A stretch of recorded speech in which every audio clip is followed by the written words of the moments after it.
Selamat datang. Ini berita yang paling menggemparkan kita seluruh Malaysia hari ini. Paling betul-betul mengejutkan apabila dilaporkan 4 bekas ahli parlimen dan adun UMNO disebut bakal menjadi calon Perikatan Nasional di Perlis. Wow. Ini satu keputusan, satu berita yang pasti mengecewakan Zahid Hamidi, mengecewakan UMNO. Tapi tak tahulah apa komen mereka tentang perkara ini. Siapakah 4 bekas ahli parlimen dan adun UMNO yang disebut bakal lompat parti ke Perikatan Nasional ini? Parti Pribumi Bersatu Malaysia Bersatu Perlis membayangkan hasrat mengetengahkan semula nama besar yang pernah menjadi pemimpin UMNO suatu ketika dahulu untuk bertanding mewakili Perikatan Nasional pada pilihan raya umum ke-15 akan datang. Pengerusi Bersatu Perlis Abu Bakar Hamzah dipetik sebagai berkata, penyertaan semula pemimpin berkenan dalam PRU akan datang, bagaimanapun akan dilihat kepada keperluan parti itu dalam usaha untuk memenangi kerusi yang dipertandingkan. Nama seperti bekas ahli parlimen Kangar yang pernah menjadi Menteri Hal Ehwal Dalam Negeri antara 2006 hingga 2008 dan kini menjadi ahli Majlis Pimpinan Tertinggi MPT Bersatu, Tan Sri Muhammad Razi Sheikh Ahmad dan Tan Sri Azmi Khalid, bekas Menteri Sumber Asli dan Alam Sekitar yang menjadi ahli Parlimen Padang Besar, disebut-sebut akan mewakili Perikatan Nasional.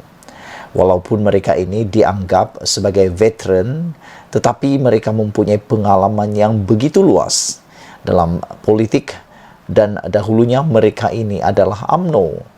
Namun sekarang berada dalam Bersatu dan dalam hal ini tidak mustahil Razi kembali semula di Parlimen Kangar. Kita ada pernah suara hasrat kerana Razi juga sebagai orang yang mengaturkan perlembagaan Bersatu. Selain menjadi ahli MPT, dan kita pernah menyuarakan hasrat kita untuk bawanya kembali ke gelanggang pilihan raya. Tetapi orang lama ini dia punya sentimental dan santainya masih tetap ada lagi untuk berada di belakang tabir politik.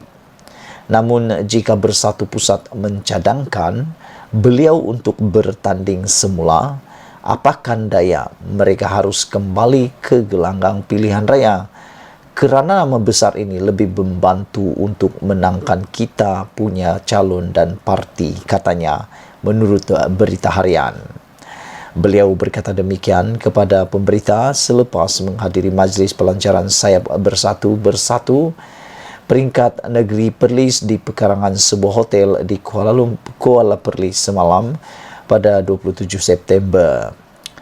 Selain nama dua tokoh itu, bekas MP Arau Datuk Seri Said Razlan Putra Jamalulail dan bekas ahli Dewan Undangan Negeri Adun Sena pada 2008 hingga 2018, Abdul Jamil Saad juga berkemungkinan akan membuat kemunculan semula. Kadang-kadang bekas ahli parlimen dan adun ini sudah lama berehat dan bergantung kepada keadaan, dan seperti saya katakan, jika kita ingin kerusi parlimen di Perlis ini dapat dimenangi oleh Bersatu, kita mungkin akan letak calon veteran di kerusi berkenan. Saya lihat mereka terutama Razi, Azmi dan Said Razlan sesuai bertanding di parlimen kerana pengalaman mereka sebelum ini menjadi wakil di parlimen berkenan. Namun, ia bergantung kepada keperluan parti ini untuk mengetengahkan semula mereka. Bila keperluan mendesak untuk kita menang, kita terpaksa memanggil semula mereka untuk bertanding pada PRU akan datang, katanya.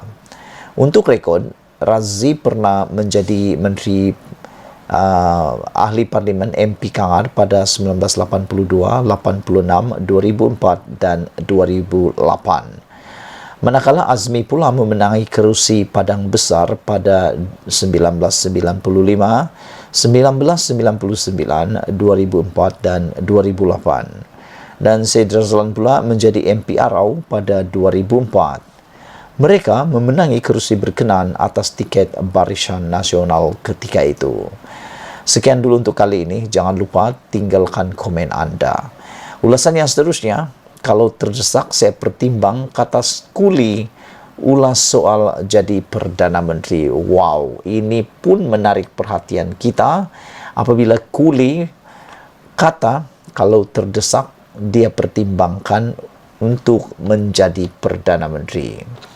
Veteran UMNO Tengku Razali Hamzah dilaporkan bersedia menggalas tanggungjawab sebagai Perdana Menteri sekiranya keadaan terdesak dan tidak ada pemimpin lain yang boleh diketengahkan. Memetik laporan FMT hari ini, beliau yang lebih dikenali sebagai Kuli berkata demikian ketika ditanya kesediaannya menggalas jawatan Perdana Menteri pada sidang media sempena sesi Haiti bersama Anita Borneo Ride 2022 di pejabatnya. Ahli Parlimen Gua Musang itu memaklumkan sedia menggalas tanggungjawab itu jika keadaan terdesak. Saya tidaklah begitu layak seperti sesetengah pihak barangkali, tapi kalau terdesak tidak ada orang lain, bolehlah saya menimbang, kata Kuli. 18 September lalu, Presiden UMNO Datuk Seri Ahmad Zahid Hamidi mengesahkan bahawa Naib Presiden Datuk Seri Ismail Sabri Yaakob akan dipilih sebagai Perdana Menteri jika parti itu menang pada PRU 15. Ismail juga kekal sebagai poster boy calon Perdana Menteri daripada Barisan Nasional pada PRU 15 yang dijangka diadakan dalam tahun ini juga.